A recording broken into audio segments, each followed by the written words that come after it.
Hey there, fellow travelers. Welcome to the Tolkien Road, a long walk through Middle-earth. On this episode, we continue our journey through the Lord of the Rings with the second half of Book 3, Chapter 6, The King of the Golden Hall. Before we get started, why not hop on over to iTunes and leave the Tolkien Road a rating and feedback? It's a great way to show your support for the show and takes less than a minute. Thanks for listening, and enjoy. Hello, everyone. Welcome to the Tolkien Road. This is episode 90. And it is The King of the Golden Hall, Part 2. Right John on. Here, I'm the one speaking, and then Greta is the one to my right. Trying to get a word in edgewise. To my right, drinking coffee. You hush now. Whatever. Be quiet. Mm-hmm. That's fine. I'll just sit here and drink my coffee. Yeah, whatever. Mm-hmm. All right, take it away. Fine. Huh? You lead. No, I wasn't saying that. I was just saying I was going to drink my coffee. Okay. So, what's new, Greta? What's new since last time? What's new since last time? Yeah, mandatory rhetorical question. Oh, rhetorical, right. Well, I'm not supposed rhetorical? to answer. Is that rhetorical? Yeah, I guess it is rhetorical. Those are the kind you don't answer, right? Rhetorical? Yeah. Those are the kind you're not really meant to answer. You're supposed to say, like, not much, or... Yeah. Except we are a week closer. You're supposed to say good. Good? Yeah. Wait. Huh? That doesn't make sense. Well, yeah. That's not an appropriate response. Now, if you asked me how I was, then I'd say good. Yeah. But what's new? Really, we're just a week closer to Christmas. Well, see, it's even more awesome when someone asks you a rhetorical question like, "What's new?" And you're just so programmed to like one response whenever anybody asks you like how you're doing or anything. Yeah, no. You just say you just say good. I think that's so sad. Like, I feel like I think it's funny. What? I think it's a sad commentary on our society. That people that they won't, like, it's just that whole thing that we're just expected to keep up, it's keeping up appearances. Uh-huh. And, I feel like if you really want to know how somebody's doing, you almost can't say, how are you doing? You have to ask it in a different, like, more sincere way if you really want an answer. Yeah. But if you really don't care, you say, hey, what's going on? Or you say, hey, what's up? Sup? And then people might, we could, like, pull one of our kids' responses and be like, the ceiling's up. Yeah.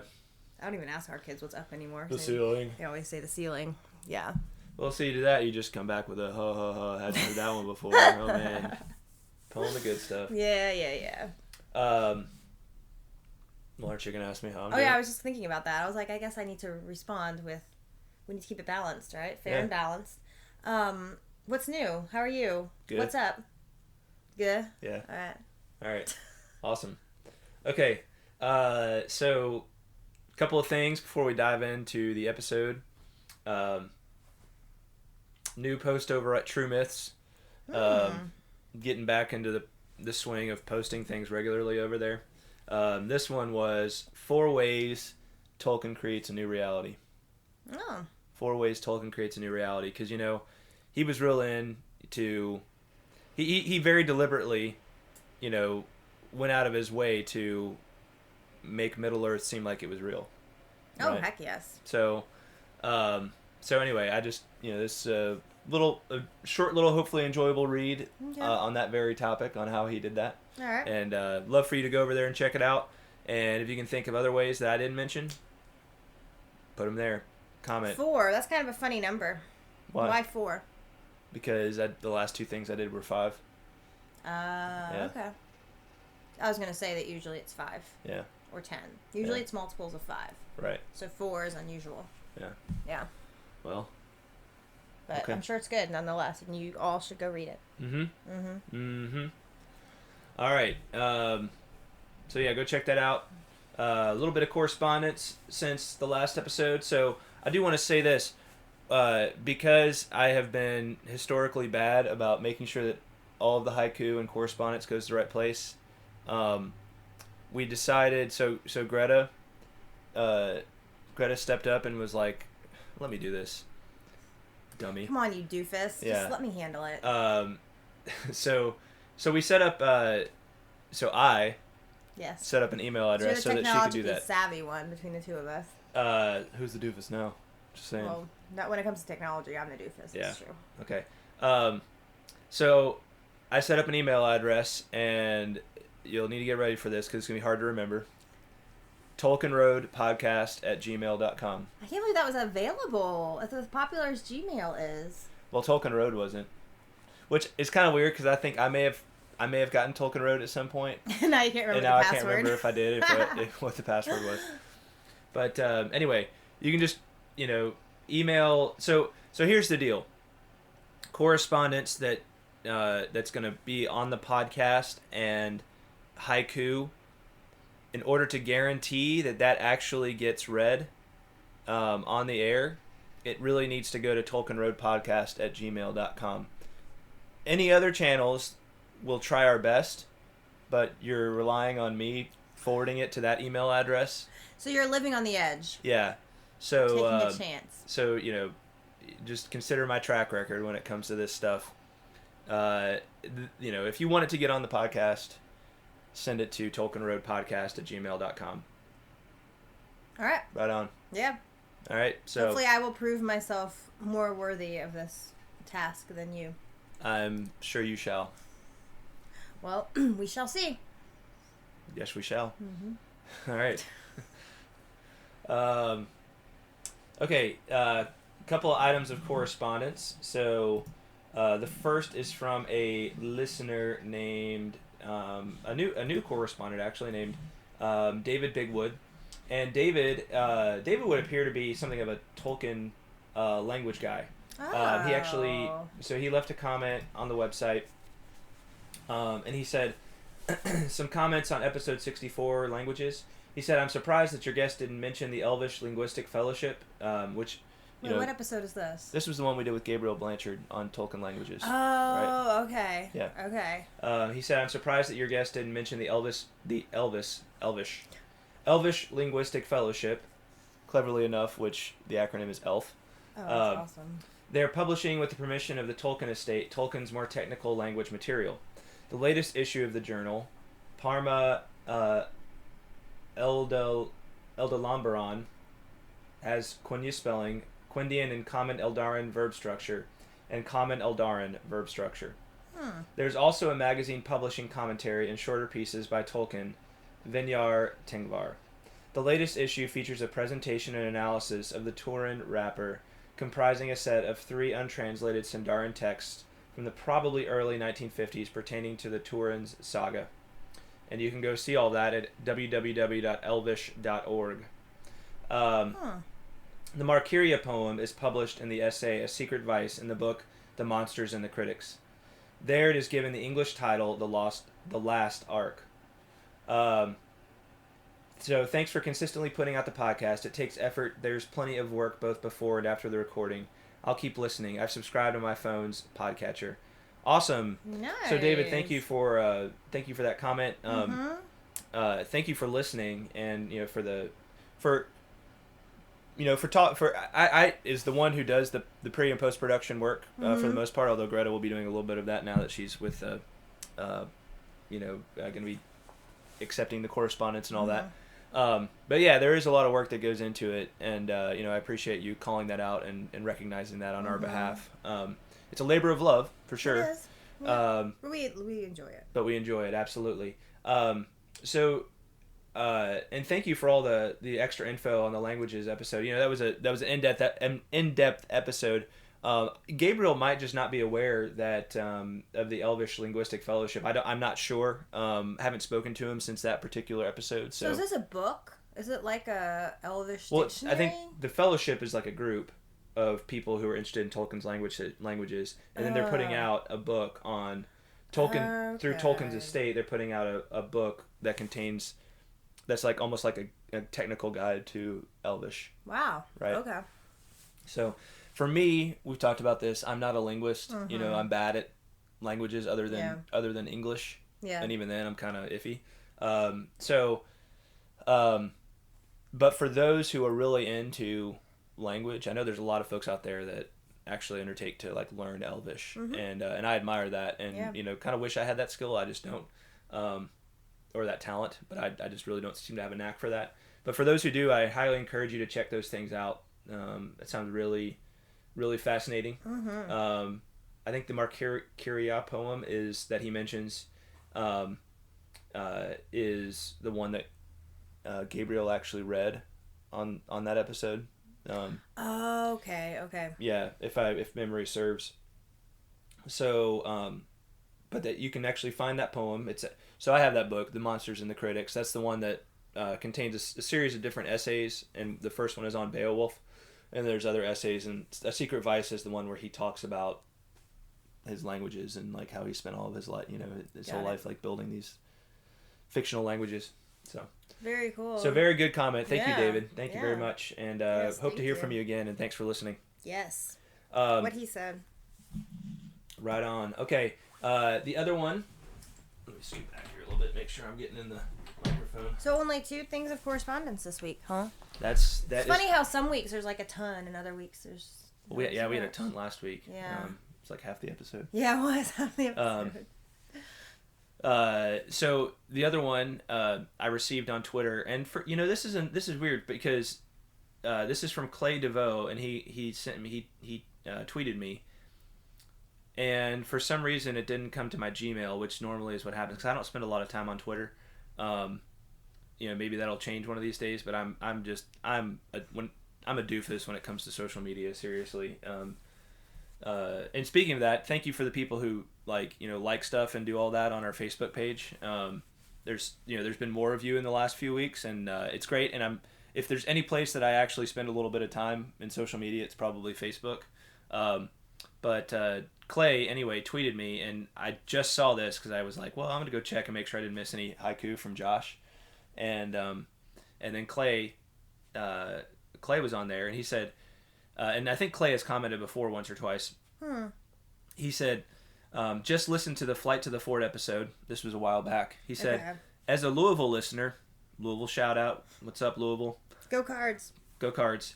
Well, we don't know that Clay's actually a Cardinals fan because there's people like Greg, right, who are University of Kentucky fans. That's true. And even though they live in Louisville. Right. But Greg lives in Britain, so it's getting very confusing. It is getting confusing. Yeah. Well, I think. Let me finish the comment. He says, Clay says, as a Louisville listener, sorry to tell you 103.1 is no longer oldies, but pop country. Wait. No! Did you mention 103.1? Yeah, 103.1 is on that episode? Yeah. You did? 103.1. I think this, for some reason, oldies came up on that episode. Oh, like oldies music. Oh, yeah. Oh, and 103.1 was no longer the oldies, but pop country. Station. Oh, man. That is pop country is like taking over the world. Yeah, all thanks to people like you who listen to pop country. I do listen. It's my guilty pleasure. It's true. Fine. I can't deny it. Oh, well. Man. But I don't know what to say. Thanks for the bad news, Clay. Man, thanks for ruining our morning. No, I'm just kidding. No, I always love hearing about things going on in Louisville. I make it back there, from time to time. Mm-hmm. And I'm disappointed to hear that 103.1 succumbed to the ways of, to the evil ways of Sauron and pop country. Gave into the pop country world. Oh. But as one who lives in the pop country haven, the world. Of Nashville, I guess it's kind of inevitable at this point.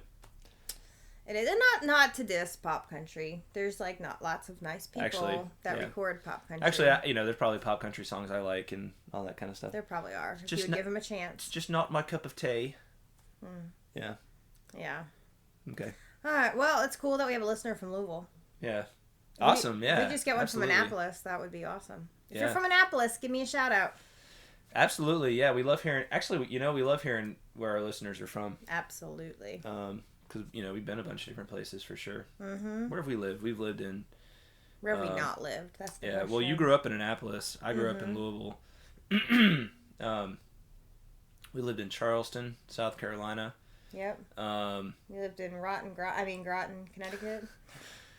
I liked Groton. Man. You know, if we hadn't been there from November to January, I probably would have liked it a lot better. We lived there in the dead of winter for 3 months. Dead of winter. It was horrible. With a newborn. In a hotel room. Yes. It just keeps getting worse. Yeah. And then we lived in Bremerton, State. Washington. Yeah. Washington State. Well, Silverdale, technically. But yeah. Which was awesome. That was awesome. And now we live in Nashville. Well, Franklin. Yep. Frankly, we live in Franklin. And I've lived in Berlin, Germany, when it was West Berlin. So that was cool. I have some fun stories. Yeah. Yeah. So even though we haven't lived a ton of different places, we have traveled to quite a few. Yeah. So because we did drive across the country twice. Mm-hmm. So we have visited plenty of cities around the U.S. of A. Mm-hmm. Awesome sauce. Yeah. Well, we're cool because we lived in some different places. Yep. And we want to hear how cool you are with the places that you live. So. Yeah. Or who knows? Maybe we'll just show up at your door one day and just knock and be like, "Here we are," and you'll be like, "Why are you here?" Okay, so let's talk about the rest of chapter 6. That was a great transition. Thank you. There. I can do it again. Yeah, do it again. Okay, let's talk about the rest of chapter 5. Oh, darn it! One more chance. Yeah, one more. Third time's a charm. Okay. What are we talking about? Oh, jeez. All right, chapter 6. The second part. Part D. Of chapter 6. That's right, with a good old Theoden. Chapter 6, Gerard Depardieu. All right. This was a great, I really liked this part of the chapter. I liked the first part. I didn't think it could get much better, but I think the second part's better than the first. Yeah. Well, it's a good chapter. It's definitely a great chapter. I as I'm reading through this, I've read the Lord of the Rings 3, 4, maybe 5 times. And this is maybe the 5th or 6th time I've read it all the way through. Dang. And I don't remember ever connecting with Rohan as much as I have this time. Why do you think that is? Well, I think the whole "don't be hasty" thing. Because some of you've had time to really just appreciate them more. With, and one of these days I wrote a song for my music project, Pale Horse Sailor, and which it'll probably be a while before this song ever sees the light of day, because I have kind of a long-term plan for this and a group of other songs. But this song is just called Riders, and Riders like riding a horse. Yeah, it's just called Riders. Okay. And it's kind of inspired by it's really inspired by what Tolkien says in this essay, The Monsters and the Critics, about the pre-Christian peoples of Northern Europe. Okay. And and kind of like the idea of the noble pagan, this and the view of the world they had, where they're kind of one day we're gonna die and that stinks, but we're not going to give in to despair. We're going to fight against the darkness that seems to surround us. And even though it just seems overwhelming and great, and it doesn't seem like we have the ability to truly overcome it in the long run. Yeah. Nevertheless, we're going to fight for all that we know to be good and true and beautiful, even as this stuff comes at us. And so this song Riders is kind of inspired by that. And as I wrote that song, and which I'm pretty proud of that song. And then I read this stuff again, I realize how much that thought of Tolkien inspired the Riders of Rohan. Interesting. Very cool. These are these men who, they aren't elves, they haven't seen the light of Valinor, and they really don't care that much about the elves and the light of Valinor and all that. They think they're creepy. They do, and they kind of view them with the eye of suspicion, but at the same time, there's something very noble about these men. Yes. They're just about the Rohan, men of Rohan. Rohirrim, yeah. Mm-hmm. They're very noble. Mm-hmm. Very noble. And it's almost like they're maybe even more noble because of the fact that they don't have all of the stuff that the elves have. right? They don't have the benefit of living forever. They don't have the benefit of being having many of them having gone to Valinor and seen the light of Valinor, right? They live in this kind of existential darkness. Nevertheless, they have great hearts, right? And they persevere regardless of of not having all that. Yeah. So yeah, you're right. I think sometimes it takes more character to really live the life that you're supposed to live without all the benefits, right? It's almost like a rags to riches kind of story. I mean, not really, but you know what I'm saying. Like it's like when you hear about a kid that grew up in the the projects, right, and then ends up being rising to a great position of in government or neurosurgery or whatever. But it's just kind of like that, just using what you got, not feeling sorry for yourself, refusing to play the victim. Right. Yeah. Right. Yeah, I mean it's inspiring, and it's almost like the farther back you start, the more inspiring it is when you finish strong. You finish in a great way. Right. Exactly. You don't let your lack kind of bring you down. Exactly. Yeah. So one thing that stuck out to me before we get into the details of this chapter is this chapter is full of great lines. I just kept marking stuff. It is really. And so yeah. Anyway, we need to make note of those as we go through. Okay. Okay, so when we left off last time, Gandalf and Aragorn, Gimli, and Legolas had just shown up at the Golden Hall to, kind of get King Theoden to, live up to leading his people against Saruman, right? Like basically it's like, Rohan's days are numbered if you don't do anything. Right. And you need to do something about it. And they discovered this guy, Gríma, who they call Wormtongue, was kind of poisoning the king, had been kind of sucking his energy. Yeah, like spiritually poisoning him, right? Like, not actually feeding him poison, but spiritually poisoning him with like bad advice and that kind of thing that may have actually sounded good, gone down kind of sweet, but it was causing him to live less and less as is what being a king called him to.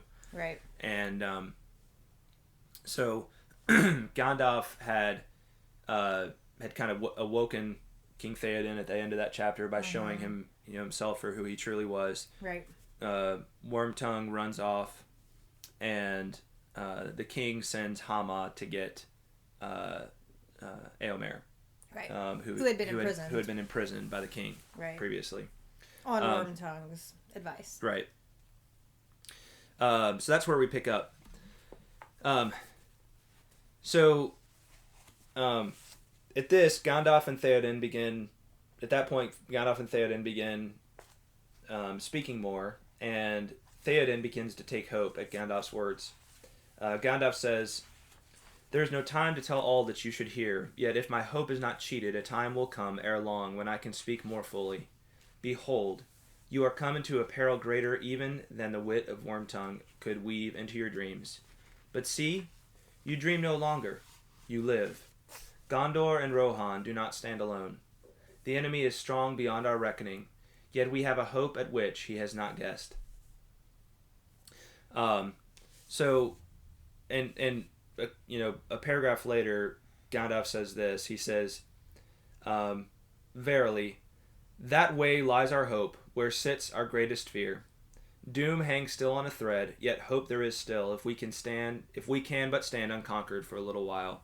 And I think that's really like maybe the key to this chapter. That idea that that way that is really our greatest fear, is the thing that's most terrifying to us. That's where our greatest hope lies. Yeah. I mean, that's a great bit of like just antithesis right there. That we have to walk into the jaws of death in order to truly walk the path of hope. Yeah. That's where the Rohirrim find themselves right now, and that can be a daunting thing. But Gandalf's reasoning there is that if you don't, then you're just going to get pressed from both sides, Right. by Sauron on one side, by Saruman on the other. Mm-hmm. But if you go right at Saruman right now, Mm-hmm. you've got a chance to take him out and then Right. stand strong and help Gondor stand strong against the forces of Mordor. Right. Right. That's kind of the idea right here. Yep. Yeah. Otherwise, you're going to be Gondor will get picked off by Sauron, and while you're kind of on your heels against Sauron's going to come at you as well. Yep. Yep. So, so it's really the time to stand up and, go against Saruman. Right. Even though that's definitely going to be out of their comfort zone. A little bit. Sure. Just a little bit, yeah. Speaking of great lines, I'm sorry. So, we'll get to a few more great lines, but I did want to call out this piece from Legolas. It seemed to Legolas as he strained his far-seeing eyes that he caught a glint of white. Far away, perchance, the sun twinkled on a pinnacle of the Tower of Guard. And further still, endlessly remote and yet a present threat, there was a tiny tongue of flame. So he's looking toward the east? Yeah. So he's looking back towards Gondor and Mordor at this point. Okay. Yeah. Okay. So, and this is at a response, this is kind of considering where the ring bearer is now, right? Right. Where Frodo is. Right. How thin indeed was the thread upon which doom still hung. So, they're in a very perilous position right now, right? Especially when you consider the ring bearer is like marching straight into Mordor, by himself, or at least effectively by himself when it comes to all the power of Mordor. Right. And then this band of Rohirrim, which is kind of beaten down at this point, are have to go take on Saruman and his forces head on. So it does really seem very, very perilous right now. Very perilous, yeah. Stuck between a rock and a hard place. Most definitely. Literally. Theoden says something that I think is a line we can all very much understand. Alas, that these evil days should be mine, and should come in my old age instead of that peace which I have earned. Alas for Boromir the brave, the young perish and the old linger, withering. That's something we heard Frodo say I think it was it was sometime in Fellowship. Frodo says something along the same lines. He says, I'm troubled that I have to live to see these days, right? Like that, why do these days have to be mine? There's kind of like this feeling of like, I just wanted to live my life in peace and, enjoy the good things of this world. Right. And, that's very understandable. I mean, that's a very, and there's nothing at all wrong with that feeling. No, there's not. And, it's a very natural, the whole why me kind of thing.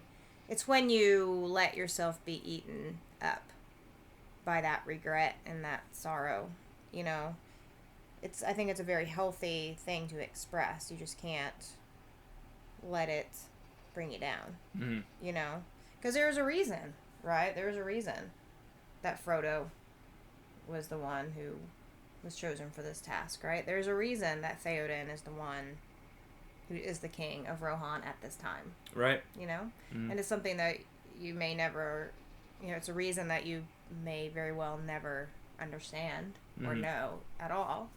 But there is a reason. And it's, putting your faith in that. Well, it's almost like, I mean, that's an interesting question, and I'm sorry, I didn't. That's okay. I didn't mean know what else I was going to interrupt, say anyway. Well, you said putting your faith in that, and to me, it's like Theoden and Frodo, like, where are they putting their faith right now, and kind of doing these things, and it's like, I'm not sure. I mean, I feel like they're putting their faith just in the fact that this is their duty, like if they have, like, if not them, then who? Right? Like, for Theoden, it's like, you're the king. Like, this is your call, whether you like it or not. Right. Yeah. You have to go do this. For Frodo, it's like, who else is going to do this? Like, all signs are pointing to me. Yep. As the one who needs to do this. Right. So, it's not the same. It's not maybe the same for them as it would be for a Christian living today, right? Who can say, "Well, I'm putting my faith in the resurrection, right, and the fact that death is not the end." Right. Right. Yeah, that's true. For them, they didn't have, they would not have had knowledge of that, right? They would not have been able to see that, and so for them, it's simply, and I was getting back to that whole idea that I talked about, right, with the virtuous, the noble pagan, right? And pagan is not meant to be used as a derogatory word. Pagan just simply means, in this context, like the pre-Christian, right. a pre-Christian people, yeah. right? And so in this case, the Rohirrim are, those virtuous people, and Theoden has to live up to that strength, the only strength he knows, which is to do his duty as the king. Yep. Right. Yeah. His duty for his people as the king. Right.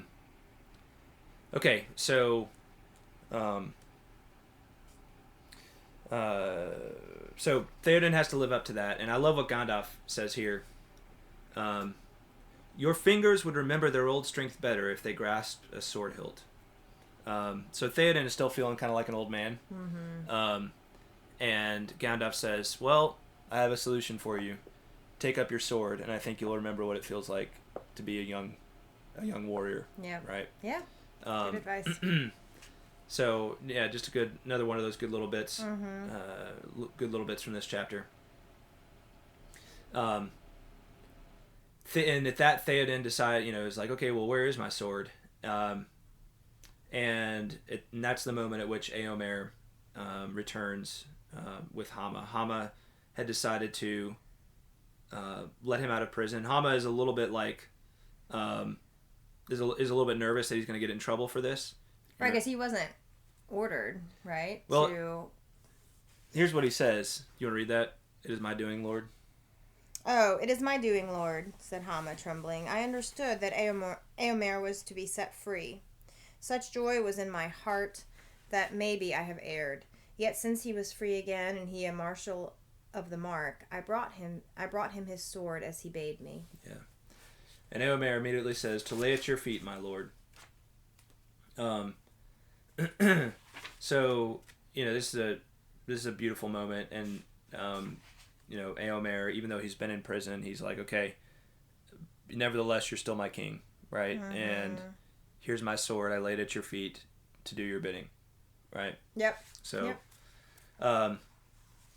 Hama's, Hama, may have once again gone a little beyond what he was supposed to, but he's... Yeah, because he's the one that let Gandalf in with his staff, with his staff in the first place. Yeah. But Hama keeps getting lucky and I think it kind of maybe it speaks a little bit to Hama's good judgment in the end, because sometimes, even when you're given pretty clear orders, sometimes you do need to just be like, okay, I maybe I need to actually let this person do this, which I'm not sure if I'm supposed to, but that's the whole thing. I'm not sure, and I'm making my best judgment call here. Right. Yeah. So, slowly Theoden stretched forth his hand. As his fingers took the hilt, it seemed to the watchers that firmness and strength returned to his thin arms. Suddenly he lifted the blade and swung it shimmering and whistling in the air. Then he gave a great cry. His voice rang clear as he chanted in the tongue of Rohan a call to arms. Arise now, arise, riders of Theoden. Dire deeds awake. Dark is it eastward. Let horse be bridled, horn be sounded. Forth, Eorlingus. What is Eorlingus? Well, I think it has to do with Eorl, the House of Eorl. Okay. So it's like the subjects, kind of like. Right. Okay.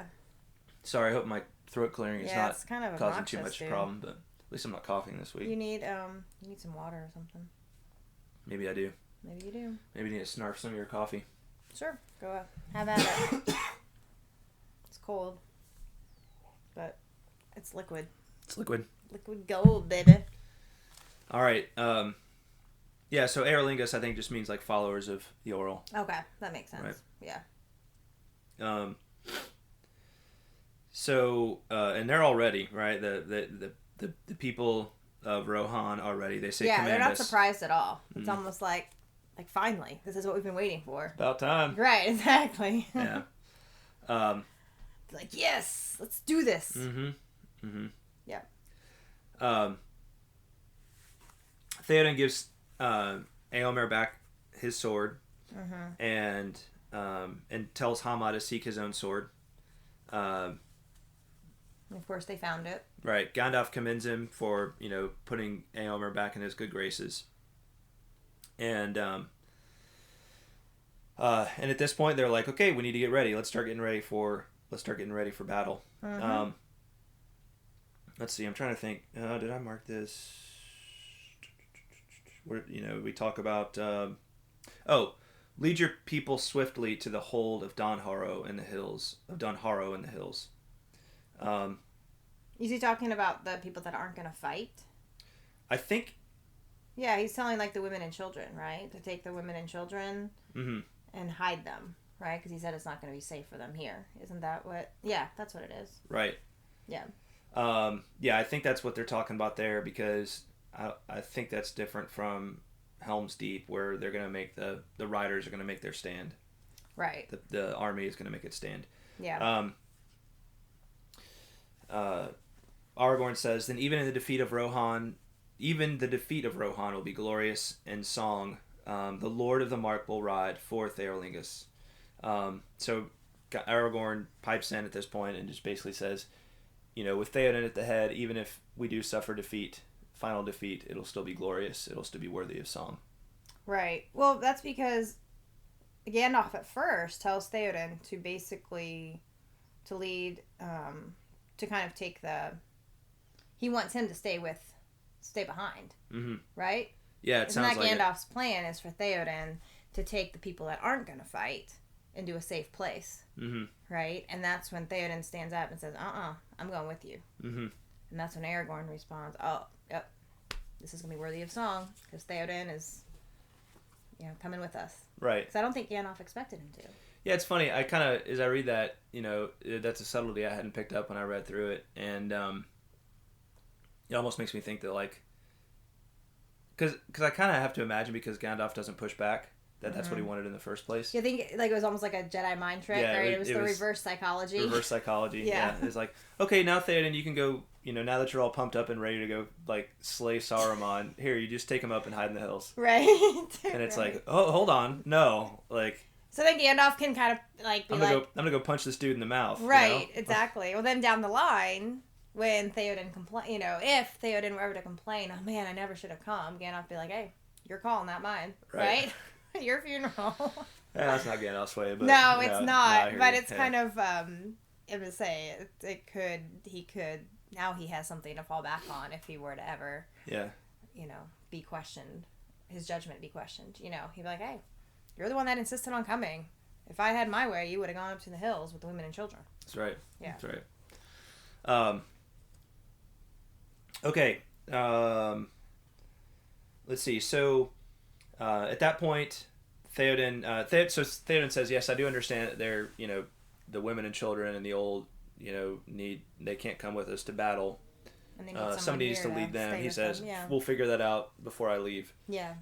And he says, here comes my counselor. And I have to think that that it's not like, here comes my counselor, but it's like, here comes my counselor. Yeah. Almost sarcastic. Oh yeah. Yeah. Oh yeah. At this point, it's got to be a sarcastic thing, because he has to realize. Counselor in quotes, right? Yeah. Yeah. Gríma comes back. It says his face was white, very white. His eyes blinked in the sunlight. Hama knelt and presented to Theoden a long sword in a scabbard clasped with gold and set with green gems. So Theoden has his sword back. Which Gríma had taken, right, and put in his own little box. Yeah. But, of course, we have to remember what we learned about Wormtongue in the last part of this chapter was, in the first part of this chapter was that he's he has the name Wormtongue for a reason. He's very good at, at kind of worming his way into, with words, into somebody's good graces and making you think his reasoning is sound. In a lot of ways, his reasoning, to a certain degree, is sound in a lot of ways, but he's missing this like inner strength, you know, and it becomes obvious that he doesn't really have. His motives are not pure, you know. Right. That's the problem. Yep. So, Wormtongue, you know, claims that Theoden gave him gave Wormtongue the sword to keep in for his keeping, and Theoden to that says, "And now I require it again. Does that displease you?" And you know, Wormtongue does the thing he's done all along. "Assuredly not, Lord. I care for you and yours as best I may, but do not weary yourself or tax too heavily your strength. Let others deal with these irksome guests. Your meat is about to be set on the board. Will you not go to it?" And then a little bit later he says, "It is as I feared. This wizard has bewitched you, and none to be left to defend the golden hall of your fathers and all your treasure, none to guard the Lord of the Mark." It's interesting that he throws in there all your treasure, because you know that kind of recalls for me what we see in, you know, like in the Hobbit with the dragon sickness, right? And this whole idea of like guarding the treasure, right? That for Wormtongue, he's trying to turn Theoden's vision away from this kind of like vision he's just realized, which is mighty and conquering and wanting to go and like, you know, reckon with Sauron, right? Or Saruman, and you know, and then believing all these things that Gandalf has told him, and he's trying to turn it back and saying like, someone needs to guard your treasure, Lord. Right. You know, he's trying to bring it back to the more, you know, the less noble, like the more the greedier side of things, right? Right. Yeah. Right. Yeah, he's trying to. It's almost like, and it doesn't come right out and say this, but it's almost like everybody has their precious, which is the wrong thing to be worried about. Yeah. You know. Yep. If we put it in the whole context of the story, and maybe Wormtongue had been telling Theoden all along that this is your precious and you got to be holding on to this stuff, right? And that's kind of how he was. Yeah. But now he's turned away from that and he's realized his duty, right? So Theoden is just not falling for Wormtongue's tricks anymore. If this is bewitchment, it seems to me more wholesome than your whisperings. Your leechcraft ere long would have had me walking on all fours like a beast. No, no, not one shall be left, not even Gríma. Gríma shall ride too. Go. You have yet time to clean the rust from your sword. So, sorry. Now you know what? Me clear my throat. I'm gonna walk outside real quick and clear my throat. And okay. You want me to keep talking? Just keep talking. Yeah. Okay. Like where you just left off. Yeah. Just keep jibber jabbing. It won't take me long. Okay. So Gríma, he keeps trying. He keeps trying to worm his way into Theoden's good graces and to change his mind about going to battle. And he keeps trying to bring it back to again, like, you know, what about your house? What about your family? What about your stuff? Right? And then he tries to get out of going to battle too. Mm-hmm. Like, so not only is he a worm, but he's a cowardly worm. It's funny, whenever I have to walk away from the podcast and it's still live, I always feel like you're like Garth in Wayne's World. There's a scene in one of the movies where Wayne basically like quits the show while it's live on air, and Garth just has to sit there, and he's like, what do I do now? I thought I did pretty good. I know, but it's just funny listening to you because you're like, okay, so. Well, you did kind of throw it on me. I had little time to prepare. Look, to be fair, if it was just me reading, it would be really boring. Heck yes, it would be. So I would be like Garth too if it was just one of us. So. Yeah, there you go. We're a team. That's right. That's right. I was joking with the kids this morning about how you might fire me. And then I was like, well, no, he couldn't do that. Because if he fired me, nobody would listen to the podcast. It'd be so boring. Right. The kids thought that was kind of funny. Yeah, well, it's true. I was like, true. his dad's too smart. He's too much of a Tolkien nerd to Yeah. keep people interested. He'd just be blabbing on about this, that, and the other and putting people to sleep. Well, it's just podcasts in general, I think, are more fun to listen to when it's two When people. it's a give and take. Absolutely. When it's a give and no, take. I agree. Then it's less of a lecture. Yeah. More of a conversation. And then this happens. Right? And then this happens. Let's dive a little deeper into the meaning of this particular word and how it's used within the sentence structure. Yes. Yes. How interesting. Mm-hmm. Dear listener. So we left off where Gríma is trying to get out of going to battle. I thought that was a pretty brilliant, I really like how Theoden played that.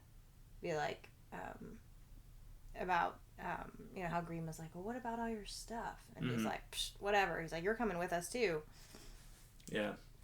It really kind of it shifted the focus, right? Yeah. He turns it on and he's like, I made my decision, Gríma. Mm-hmm. I'm in the driver's seat. Right. You're welcome to redeem yourself by coming with us to battle. Show us your nobility. Gríma's like, No. Do not send your faithful Gríma away. Yeah. Wormtongue looked from face to face. In his eyes was the hunted look of a beast seeking some gap in the ring of his enemies. He licked his lips with a long, pale tongue. Such a resolve might be expected from a lord of the house of Eorl, old though he be, he said. But those who truly love him would spare his failing years. Yet I see that I come too late. Others, whom the death of my lord would perhaps grieve less, have already persuaded him. If I cannot undo their work, hear me at least in this, Lord. One who knows your mind and honors your commands should be left in Edoras. Appoint a faithful steward. Let your counselor Gríma keep all things till your return. And I pray that we may see it, though no wise man will deem it hopeful. It's really interesting to me as I read this. Have you read or seen King Lear before? The play King Lear by Shakespeare? I haven't. So this whole thing really reminds me almost of like King Lear in reverse, because the whole story of King Lear is this old great king, and he has 3 daughters. Mm-hmm. One of them is truly faithful, and the other 2 are snakes. And it comes time to divide up, to divvy up his kingdom, and his one daughter, who's like a straight shooter, who's like basically the Gandalf, is trying to like speak truth to him, and it's not like she's not like telling him all these nice things about himself, but trying to like truly be a good daughter to him, and he thinks she's trying to be faithless, and then his other 2 daughters are just total kiss-ups, and they tell him all this nice stuff so that they can get more stuff and benefit from it, but it turns out they're snakes. Okay. And it's this tragedy of his fall because of that, right? The whole story is this tragedy, but this is like King Lear in reverse, right? Like, oh yeah, it is. You're right. He stops listening to the snake and decides to listen to the good voice. Yeah.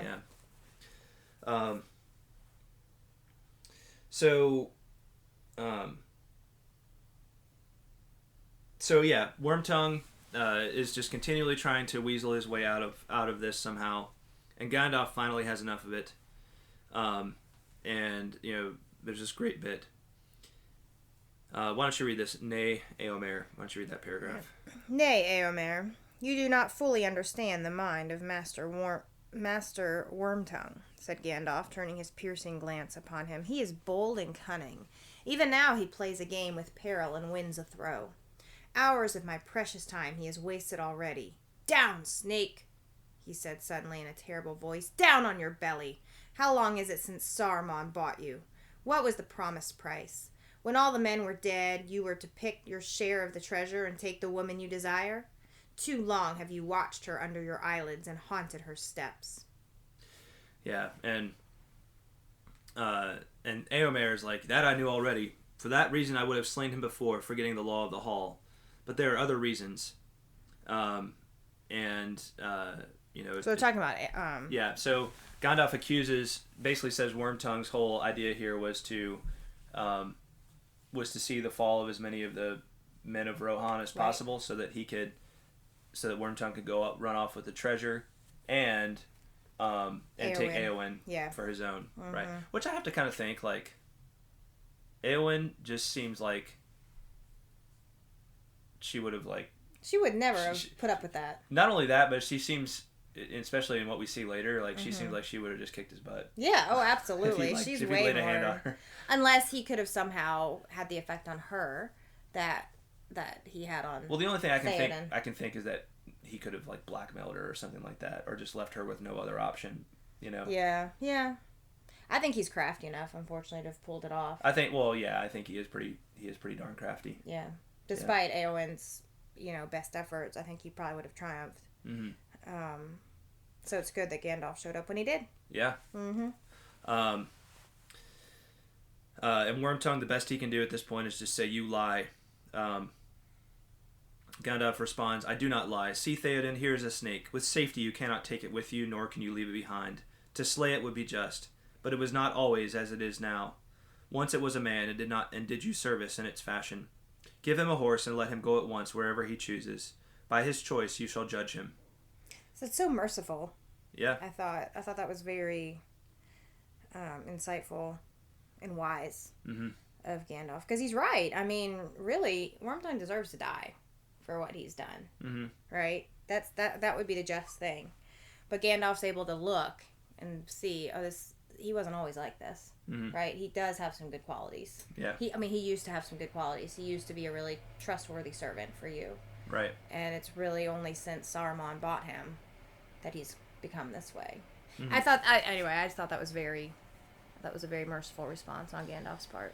Yeah, it is. It is. It does. I think I kind of wonder how Gandalf has been able to piece all this together. If it's just because Gandalf is wise and knows so many things, or if he has like other knowledge that he's been able to gather about this that proves it to himself. Because I mean, even though we're gradually waking up to the fact that Wormtongue is a bad dude. I mean, to jump from everything that Wormtongue is, the kind of just being a bad giver of advice and having suspicious motives, to just the outright thing from Gandalf where it's like, you're a spy of Saruman. Right. You're doing his bidding. Yeah. I mean, that's a big charge. It is a big charge. It is. I mean, it turns out to be true, but it's like, how is Gandalf able to piece all that together? Because if it turns out not to be true, then it's like, well, that makes Gandalf look kind of silly. You know what I'm saying?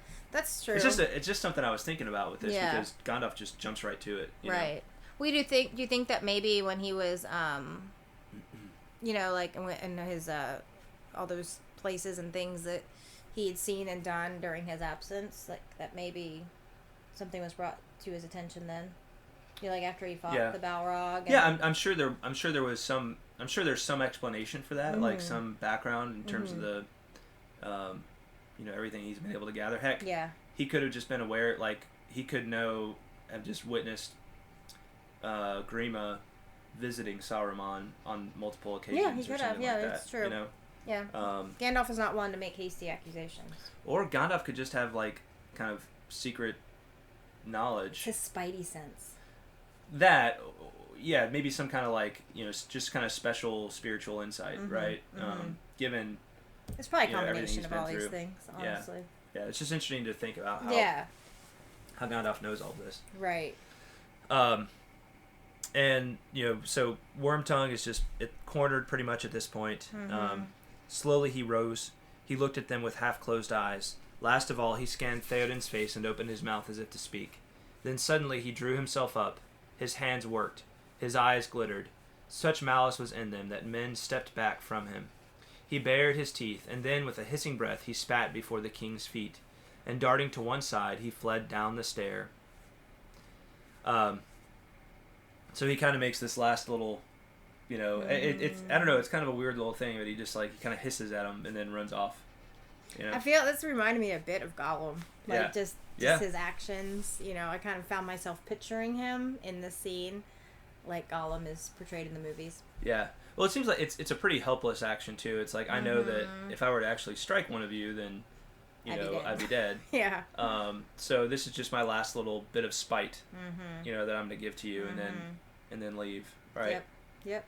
And he manages to get away. Yeah. Although Theoden, does say that he does send people after him, but not necessarily to chase him, more to protect right. his people, right? To make sure that he doesn't hurt anyone. And then he does say, give him a horse if he wants one. Mm-hmm. So I think, Theoden's just ready to be done. Right. He's like, the faster he can get out of my face, the better. Right. Out of my kingdom. Just let him be gone. Yeah, I like this last little bit. About washing away the spot that Wormtongue had defiled. Oh, yes. Yeah. With it, he washed clean the stones that Wormtongue had defiled. Yep. All right. So, at this point, we speak. There's a little bit of a conversation between Gandalf and Theoden about Saruman's treachery. How far back his treachery goes, who can guess, said Gandalf. He was not always evil. Once I do not doubt that he was the friend of Rohan, and even when his heart grew colder, he found you useful still. But for long now he has plotted your ruin, wearing the mask of friendship, until he was ready. In those years Wormtongue's task was easy, and all that you did was swiftly known in Isengard. For your land was open, and strangers came and went, and even Wormtongue's whispering was in your ears, poisoning your thought, chilling your heart, weakening your limbs, while others watched and could do nothing, for your will was in his keeping. But when I escaped and warned you, then the mask was torn, for those who would see. After that, Wormtongue played dangerously, always seeking to delay you, to prevent your full strength being gathered. He was crafty, dulling men's weariness, or working on their fears, as served the occasion. Do you not remember how eagerly he urged that no man should be spared on a wild goose chase northward, when the immediate peril was westward? He persuaded you to forbid Eomer to pursue the raiding orcs. If Eomer had not defied Wormtongue's voice, speaking with your mouth, these orcs would have reached Isengard by now, bearing a great prize.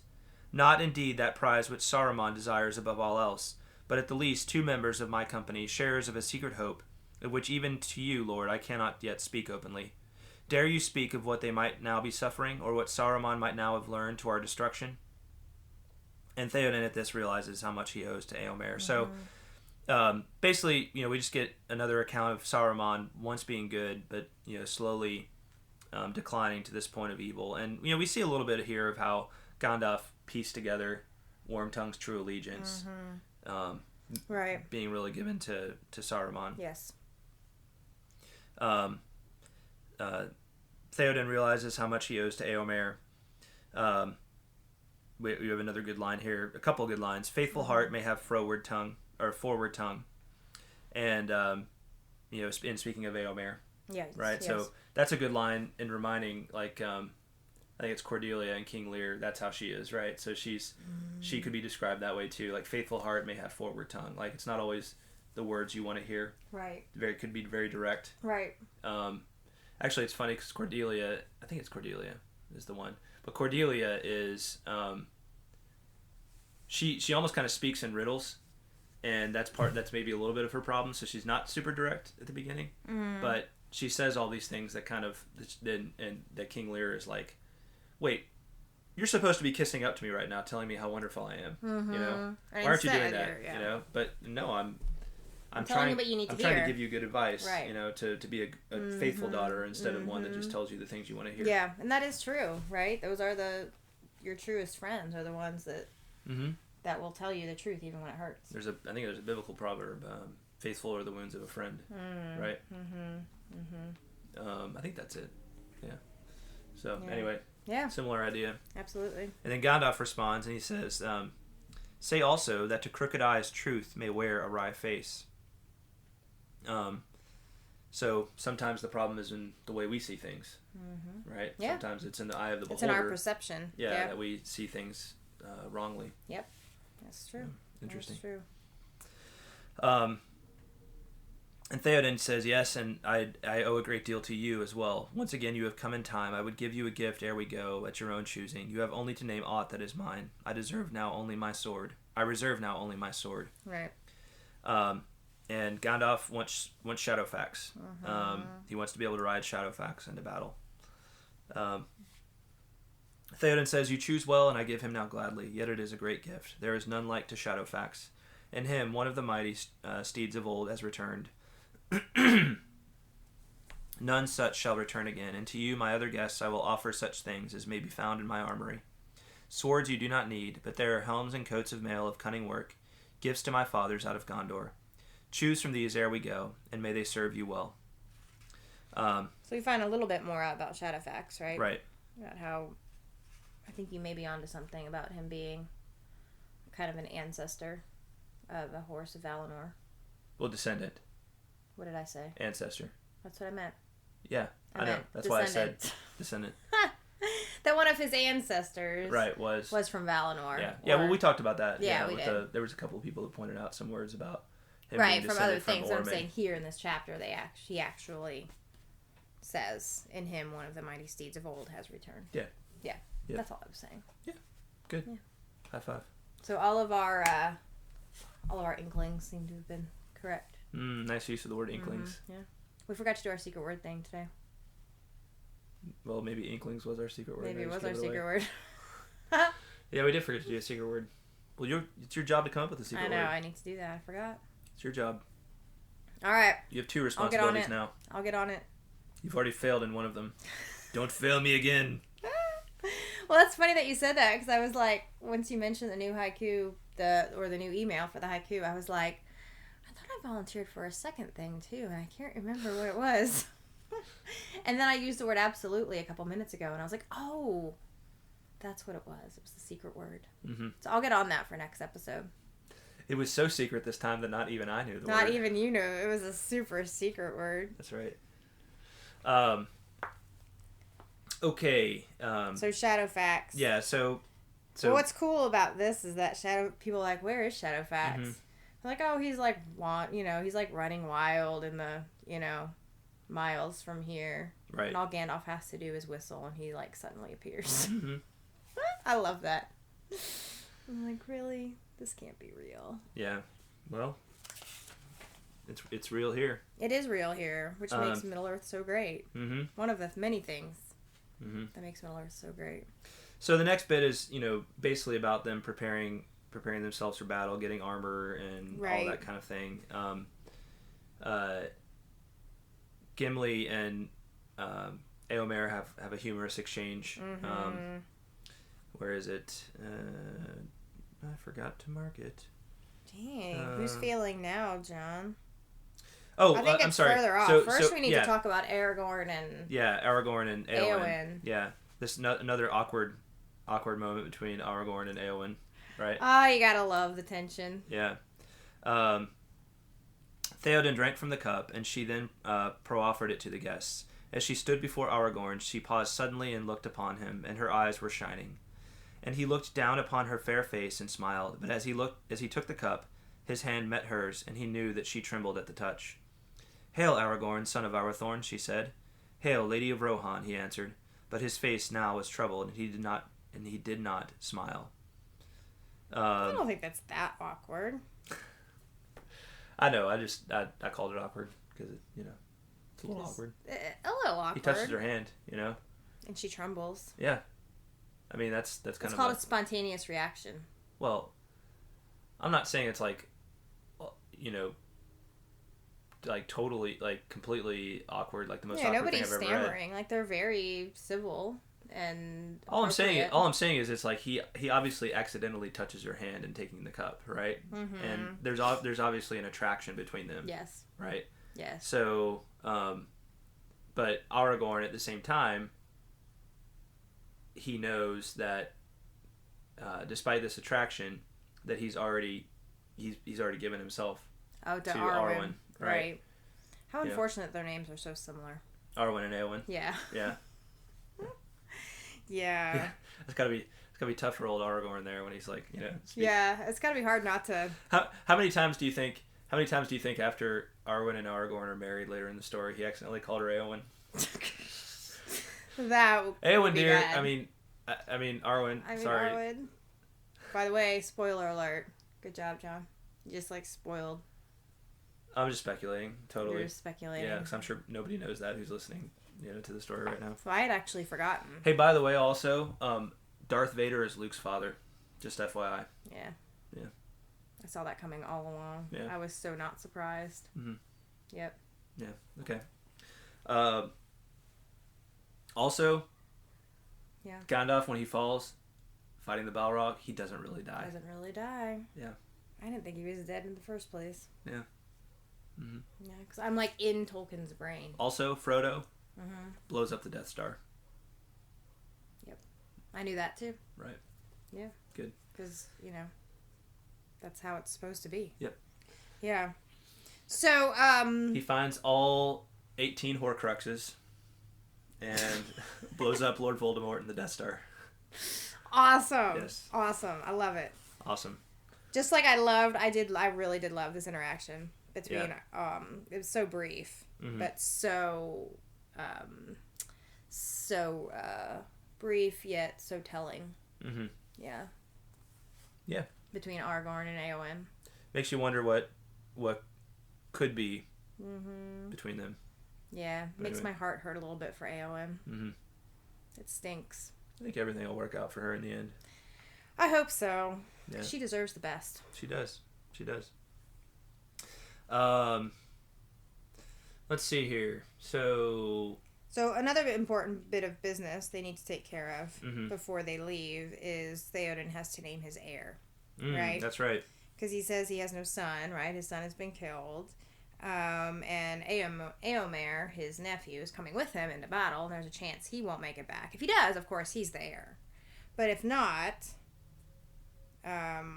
he needs someone that's going to be here, that he knows for sure is not going into battle and doesn't have a decent chance of being killed. He needs to entrust his kingdom to somebody. And this I thought was very interesting. It's Éomer. No, he says Hama. Hama is the one who suggests Éowyn. I wonder if Éowyn ever crossed Theoden's mind. I don't know. As the one to rule in his stead. Well, I like how this all plays out, but as someone I must now entrust my people that I leave behind to rule in my place. Which of you will stay? And no man spoke. Right. Because they're all like, well, we're all going to battle. It speaks to their nobility. Yeah. Right. Is there none whom you would name? And whom do my people trust? In the house of Eorl, answered Hama. So he's like, we trust in your house, Lord. Right? Éomer can't come, and then to your point, it's Hama that suggests he is not the last. There's Éowyn, daughter of Éomund, his sister. She is fearless and high-hearted. All love her. Let her be as lord to the Eorlingas while we are gone. And Theoden doesn't need any convincing. Right. He's like, yep, it shall be so. Let the heralds announce to the folk that the Lady Éowyn will lead them. There you go. I love that. Yeah.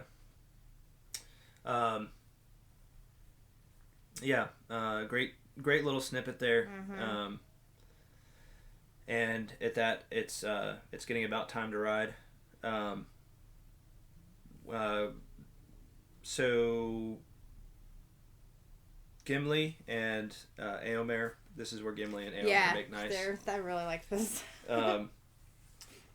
Gimli is trying to figure out who he's going to ride with, since everybody's riding a horse and he doesn't like riding horses. Normally it would be Legolas. Gimli says, and a dwarf is no horseman, it is orc necks I would hew, not shave the scalps of men. Éomer says to him, Hail, Gimli, Gloin's son, I have not had time to learn gentle speech under your rod as you promised. Right? But shall we not put aside our quarrel? At least I will speak no evil again of the Lady of the Wood. And Gimli says, I will forget my wrath for a while, Éomer, son of Éomund, said Gimli. But if ever you chance to see the Lady Galadriel with your eyes, then you shall acknowledge her the fairest of ladies, or our friendship will end. Awesome. I wish I had a Gimli in my life. I know. I really do. Hey, I'm kind of your Gimli. Okay. Whatever. All right. No, I know what you're saying. Like, Gimli is just, there's no end to his, like, he's upholding so the honor loyal, of Galadriel. and he's absolutely. Well, and what's great about this scene too is like, is Gimli and Éomer and this banter,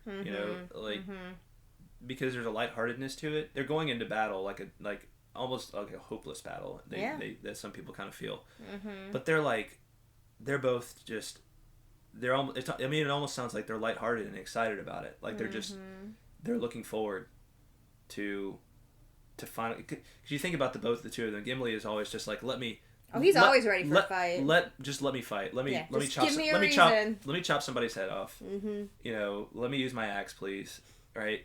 Give me a reason. Exactly. And Éomer, of course, the whole time has just been like, why is Theoden not doing anything?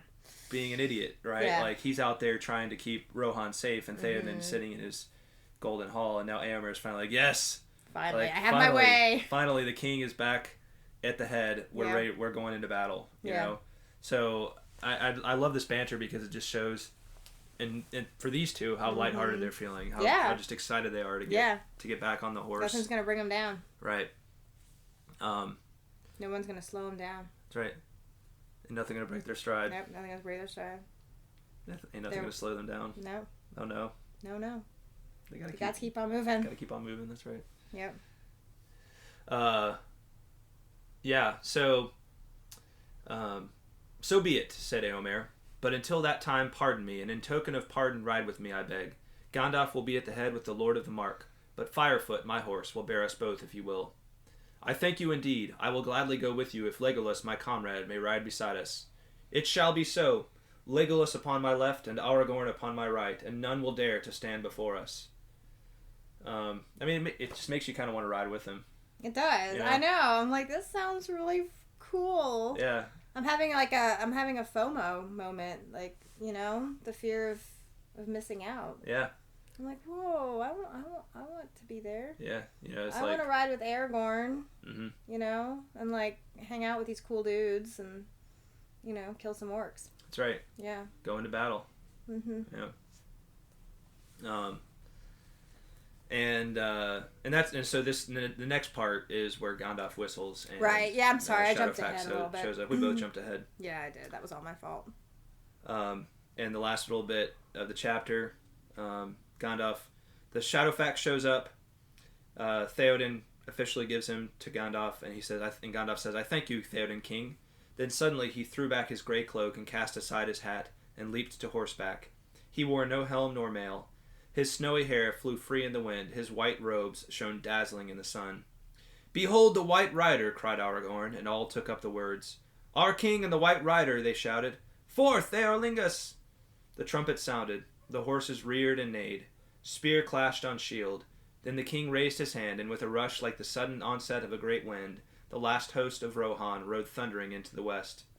Far over the plain, Éowyn saw the glitter of their spears as she stood still, alone before the doors of the silent house. The awesome. Silent house.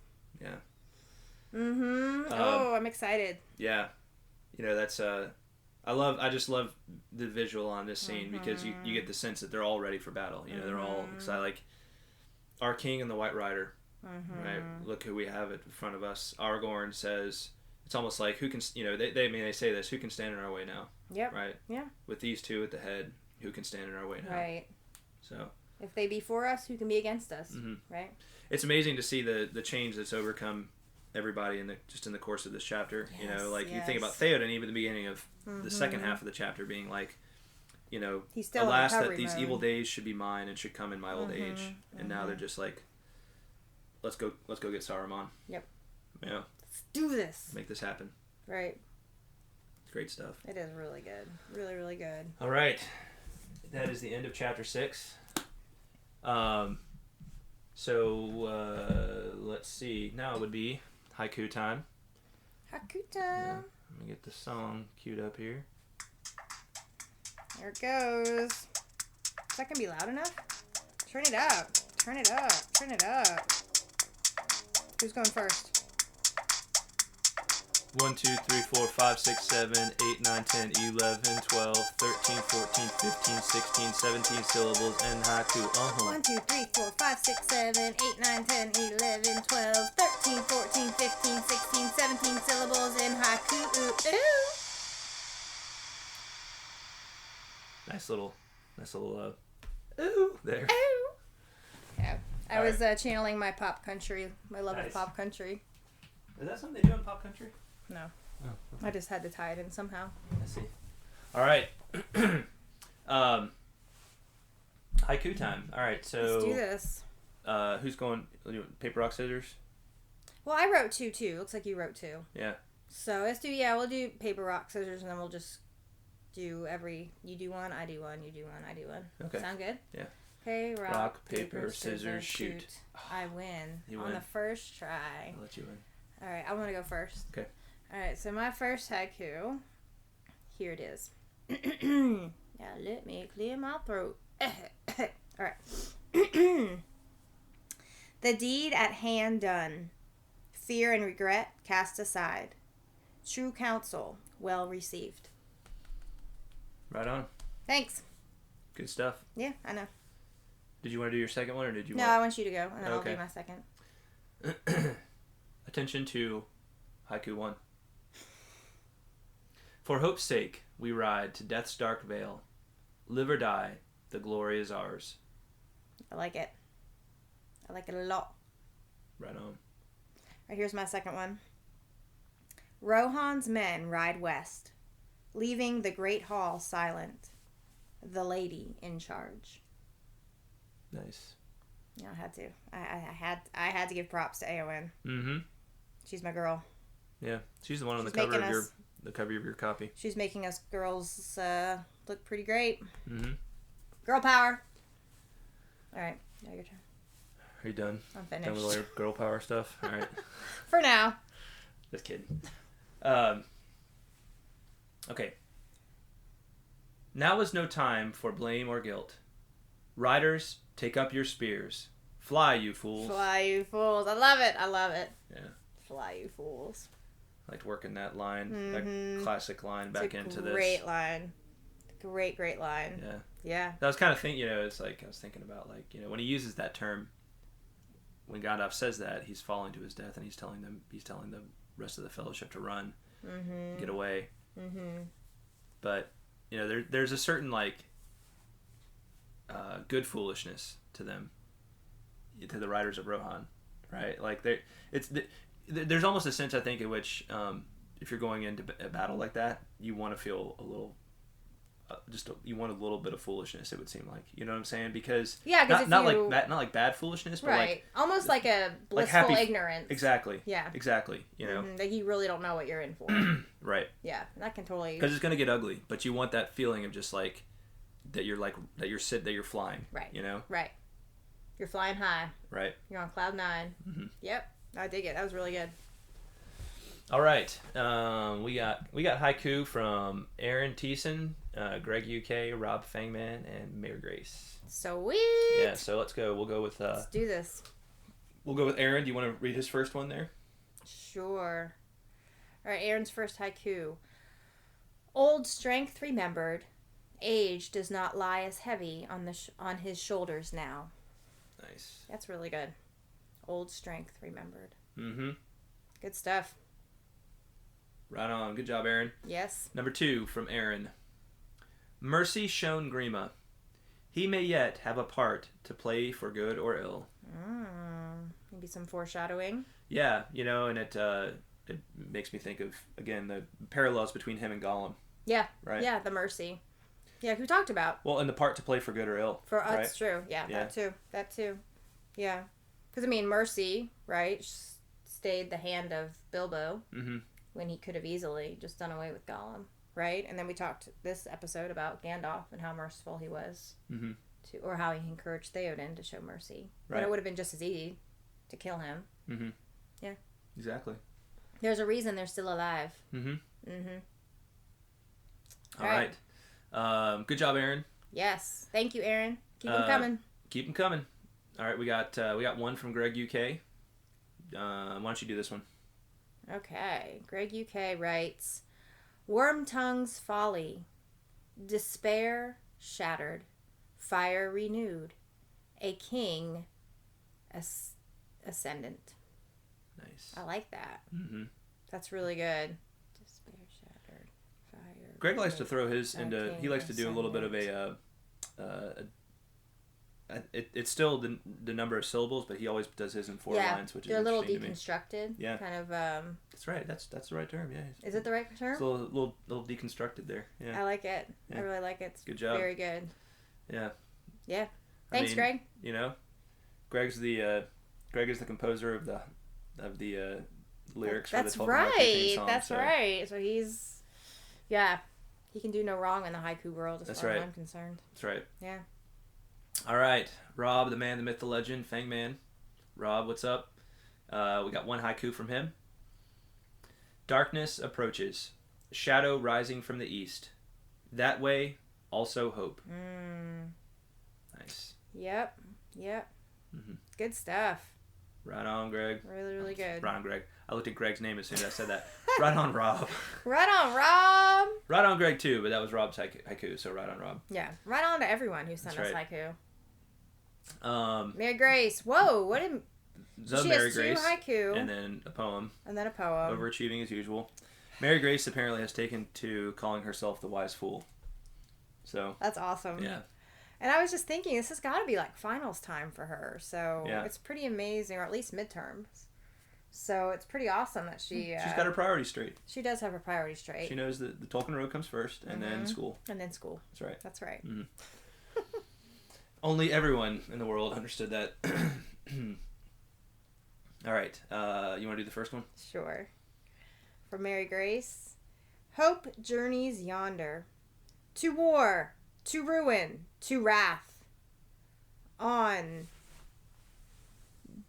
Benedict morn. On Benedict morn. Ooh, that's a word I've never seen sorry, before. I feel like I should have prepared. On. I feel like that could have been so much. It's like I ruined it. No, we'll do it again, but I've got to look at that word first. Yeah, look up that word. Benedict. I really like the way that sounds. What does it mean? I almost wonder if it's if you say it Bene. How else would you say it? I love how our listeners are always schooling us. I know. What does it mean? There's a YouTube video on how to pronounce it. Benedict. So I was right. We were right. Yeah. Benedict. I thought what maybe does it for mean? a second it might be Benedict, but what does it let's mean? see. I'm looking it up. Come on. I'm on the edge of my seat. Literally, I want to know what it means. Blessed. Oh. Dang, Mary Grace. Why you gotta be using words that we don't know? She is the wise fool. Man, you know? she is. She's really bringing out the wise part here. I almost thought it was a typo at first. But of course it's not. Of course it's like Of course it's not. That's awesome. Okay, can I read it again? I think Benedict should be our in reverse word of the secret word. I was actually thinking the exact same thing. Yeah. Yeah. One of these days it's going to be our secret word. It's going to be our secret word. Mm-hmm. But it's so unusual. I think people will be able to guess it pretty easily. Yeah. Can I read it one more time? Yeah. Okay. Hope journeys yonder. To war, to ruin, to wrath. On Benedict morn. Nice. Awesome. So good. As usual. Man, oh man. That's a cool word. That's a really cool word. Thanks for educating us. I'm really going to be like using it every chance I get now. Yeah. All right. Next, Mary Grace's next haiku. You lie, Gandalf Grey. Words from the mouth of a snake are ever lies too. Nice. I like it. Right on. And then we got a longer form poem from her, an 8-line poem here. Nice. Where now the king and white rider? Where are orcs for the dwarf to hew? Where now the blade that was broken, and the elf hair flowing? Forth the brave Rohirrim. In dark hour the allies depart. What doom might they face now, and fight for home and heart? That's so good. Doesn't it follow that like that poem? It almost follows like that that one we read where it's the questions, right? And then the answers. I think she did one like that last week too. Like that kind of played off wasn't of there that. one in there was a poem like that in the Two Towers, wasn't there? Yeah, that's what I'm saying. Oh, okay. Yeah. Okay, yeah. That Legolas says maybe? Or is it I think Aragorn Or is it Aragorn? Yeah. Okay. And that's the kind of the form she follows. Yeah, it was the first part of this chapter. Aragorn recites it. Okay, got it. Booyah! Nice. Okay, on, guys, you rocked it this Mm-hmm. week, as always. But I'm always just so impressed. Yeah. And just blown away. And speechless. Yeah, I don't really know what to say. Those were all so good. Right on, people. Yeah, thank you guys for sharing them with us. Good job. All right. that's all we got. I think that's a wrap. That's a wrap on this episode. I think we've been babbling on. Wrapping that thing up like a Christmas present. Like a Christmas present. There you go. Ho, ho, ho. A week from tomorrow, peeps. It's crazy sauce. Yeah. Mm-hmm. Yeah. Means we're probably going to be recording on Christmas Eve. We'll see, I guess. We'll see. Yeah. We'll see.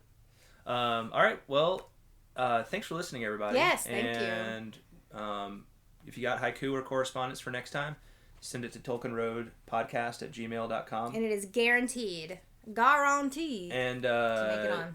If you love the podcast, tell people about it. Mm-hmm. And spread the word. Spread the word. Let them know. Let them know. Thanks for listening. Yes, and we will talk at you next time. Yeah. Thanks, y'all. Bye-bye. Please remember to check out truemyths.org for show notes and plenty of other Tolkien goodness. Also, if you're enjoying the podcast, would you please leave the Tolkien Road a rating and feedback on iTunes? It's a great way to support the show and takes less than a minute. On our next episode, we'll continue our discussion of Book 3 with the first half of Chapter 7, Helms Deep. If you'd like to submit haiku for that episode, our stopping point will be the sentence, "The orc archers shot wildly and then fled." Thanks for listening, and until next time, the road goes ever on.